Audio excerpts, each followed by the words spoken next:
Tout de suite dans Paris Direct, le journal de l'économie avec Laure Manin ce soir. Laure, bonsoir. Bonsoir Claire.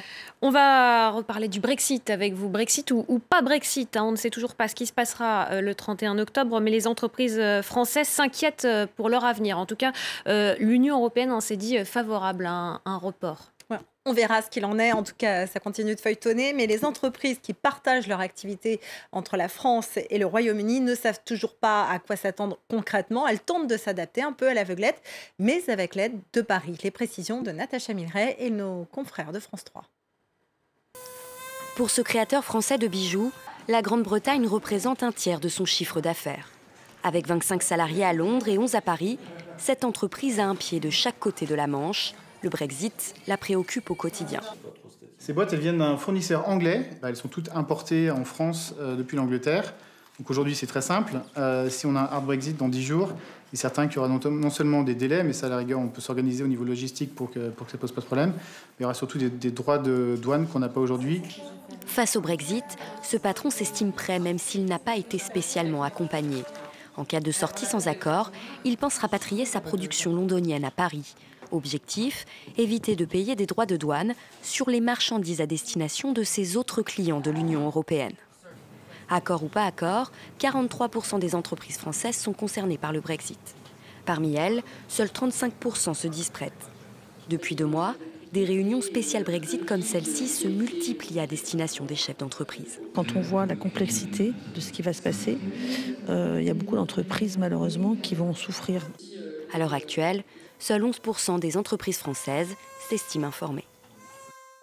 Le chômage poursuit sa baisse en France. Oui, lentement, mais sûrement, le chômage diminue, moins 0,4% pour le 3e trimestre pour les chômeurs de catégorie A, c'est-à-dire sans aucune activité. C'est une estimation de 8,3% de la population active au chômage, selon l'INSEE pour l'année 2019. Le taux de chômage le plus faible en 10 ans. Seuls les jeunes de moins de 25 ans ne sont pas concernés. Ils sont même en augmentation, plus 0,7%. On va faire un point à présent sur les marchés financiers. Qu'est-ce que ça donne à la clôture en Europe ? Eh bien, c'était en ordre dispersé. Les marchés ont hésité au cours de la séance entre des résultats d'entreprises contrastés et les incertitudes encore et toujours autour du Brexit. Mais il y a quand même du positif. Paris a terminé en nette hausse, plus 0,67%. C'est même son record annuel. Plus 0,17% pour le DAX à Francfort. En revanche, c'est du rouge à Londres, moins 0,05%, pénalisé par le repli de la livre sterling qui accuse le coup après que Boris Johnson a tenté de faire passer en force ce Brexit avec une élection générale anticipée. À 16h30, la livre sterling s'échangeait en recul à 1,2819 $, moins 0,24%. Du côté de Wall Street, les États-Unis et la Chine se sont rapprochés d'un accord sur certains aspects de leurs négociations commerciales, avec une conversation qui a eu lieu entre les principaux négociateurs, selon le bureau du représentant américain en commerce. C'est donc du vert sur les marchés américains, plus 0,52% pour le Dow Jones, 0,32% pour le S&P 500, 0,52 pour le Nasdaq. Voilà pour les marchés. Jair Bolsonaro est en visite officielle en Chine pour la première fois de son mandat. Oui, le président brésilien et son homologue chinois Xi Jinping veulent renforcer les liens commerciaux entre leurs deux pays. Des liens qui sont déjà passés de 3,2 milliards de dollars en 2001 à près de 100 milliards de dollars en 2018. Pékin est le principal partenaire commercial de Brasilia à ce jour. Près de 27% des exportations brésiliennes sont à destination de la Chine. La Chine qui est également le principal acheteur de soja brésilien et importe également de grandes quantités de pétrole et de fer. Je vous propose d'écouter le vice-premier ministre chinois.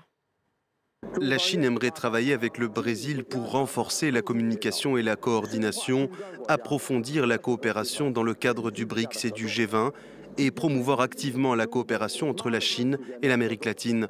La Chine souhaite également préserver un système commercial multilatéral fondé sur des règles et créer de bonnes conditions permettant aux entreprises des deux pays de mieux participer à la mondialisation et d'élargir le marché international.